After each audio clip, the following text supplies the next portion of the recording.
Hello friend, welcome to my YouTube channel ITI का सब कुछ। दोस्तों, एक बार फिर से स्वागत है आपका अपने यूट्यूब चैनल पे। दोस्तों, हम आज आपके लिए लेके आए हैं माइक्रोमीटर। ये बेंच फिटर का एक सूक्ष्म मापी यंत्र है जिसका इस्तेमाल वो 0.01 mm की परिशुद्धता के साथ माप लेने के लिए करता है। यह क्रोमियम स्टील का बना होता है। माइक्रोमीटर बीट्रिस और मीट्रिक दोनों पद्धति में पाए जाते हैं। आज हम जो बात करेंगे वो मीट्रिक पद्धति के माइक्रोमीटर के बारे में बात करेंगे। इसकी शुद्धता 0.01 mm होती है। अगर इंच में इसकी शुद्धता की बात करें हम तो 0.001 इंच होती है। माइक्रोमीटर के प्रमुख पार्टों की बात करेंगे हम अभी। उसमें सबसे पहले फ्रेम की बात करेंगे। फ्रेम माइक्रोमीटर का वह पार्ट है जिस पे बाकी सारे भाग भी फिक्स होते हैं। ये ड्रॉप फोर्ज इस्पात का बना होता है।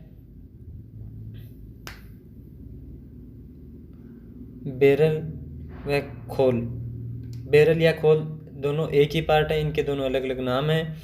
इस पर डेटम रेखा और अंश ग्रेजुएशन बने होते हैं।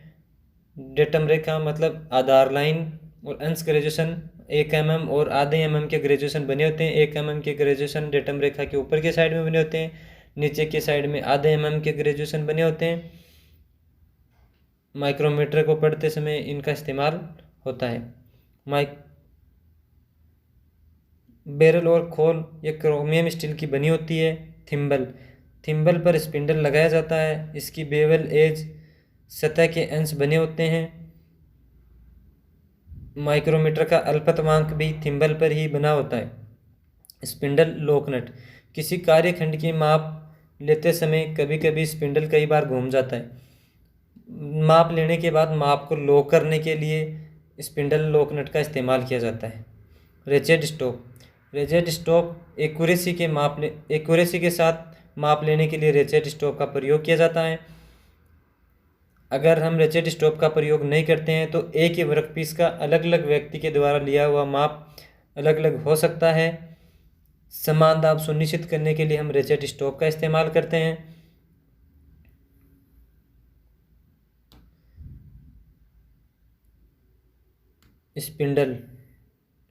स्पिंडल के एक सिरे पर मापक फेस व दूसरे सिरे पर चूड़ी काटकर फिट किया जाता है।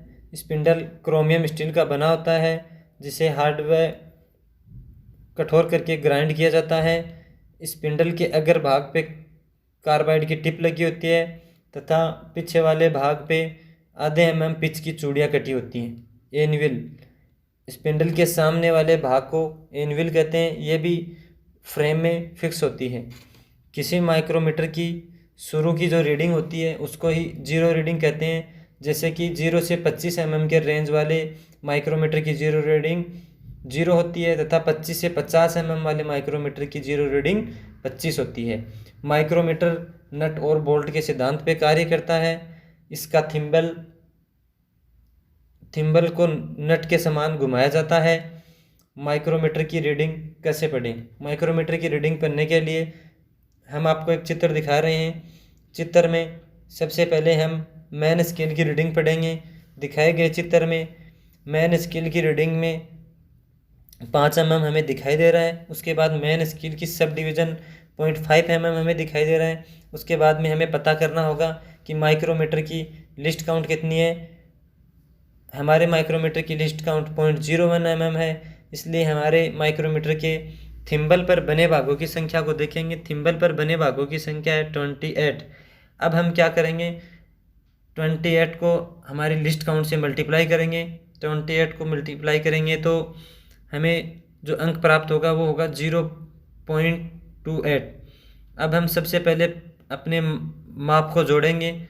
5 + 0.5 + 0.28 हमारा टोटल माप हो जाएगा 5.78।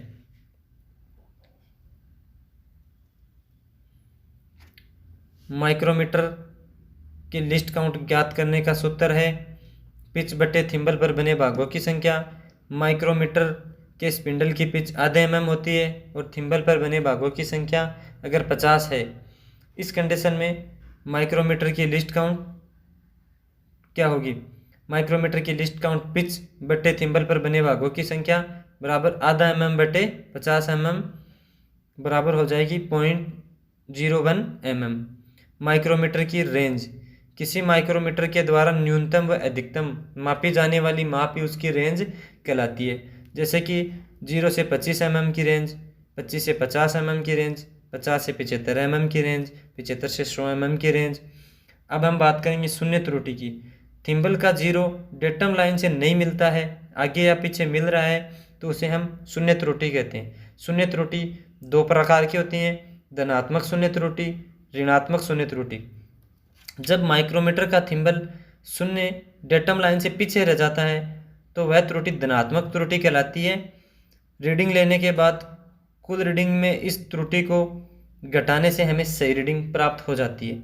यदि थिम्बल का शून्य डेटम लाइन से आगे बढ़ जाता है तो त्रुटि ऋणात्मक त्रुटि होती है। ऋणात्मक त्रुटि को रीडिंग लेने के बाद कुल रीडिंग से जोड़कर सही रीडिंग हम प्राप्त कर सकते हैं।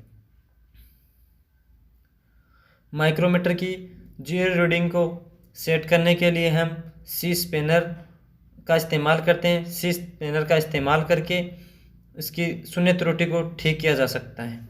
धन्यवाद दोस्तों, वीडियो को अंत तक देखने के लिए। वीडियो में अगर कोई त्रुटि है तो उसके लिए हम माफ़ी चाहते हैं, सुधार करने की पूरी कोशिश करेंगे। धन्यवाद दोस्तों, आपका एक बार फिर से हमारे चैनल को सब्सक्राइब कीजिए, लाइक कीजिए, जिससे हमें मोटिवेशन